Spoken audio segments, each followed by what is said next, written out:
দেখুন বন্ধুরা, সেই ওই বাড়িটা দেখতে পাচ্ছেন, ওই বাড়িটা থেকে মাটি পিছন দিকে বইছি, বয়ে 3 তলায় তুলেছি। তুলে কী করছি দেখাচ্ছি। এই যে কাগজ ফুল গাছগুলো বেঁচে গেছে, ফুল ধরেছে, এদিকেও আছে।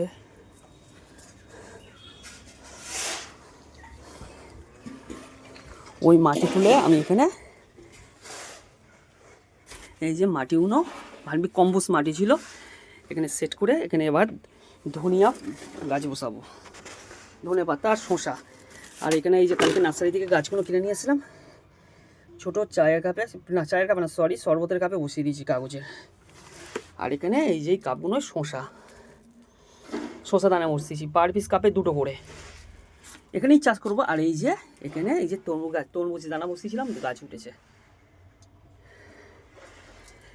কষ্ট হচ্ছে কিন্তু ভালো লাগে।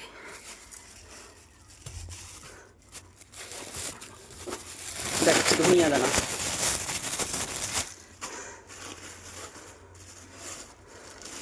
এই যে ধনিয়া দানাগুলো বসাবো, এগুলো ভাঙতে হবে, ভেঙে 1টা থেকে 2টো বেরোবে। আর এই যে শসা দানা কাল বসিয়েছি, এই শসা দানা।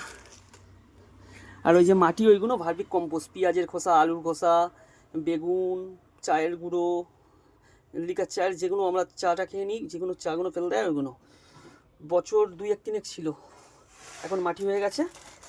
তাহলে দেখা যাক ধনিয়াগুলো বসাই, টুকটুক করে সারা বছর খাওয়া যাবে এখানে বসালে, বড় জায়গা আছে মোটামুটি। আর তরমুজ গাছগুলো এই যে মাছের উপরে সেট আপ করা রয়েছে, চাল করা রয়েছে, এর উপর তুলে দেবো। আর ওইদিকে ড্রাগন গাছ উঁকি মারছে। তাহলে ভিডিওটা এই পর্যন্ত থাক, নেক্সট ভিডিও কালকে দেবো।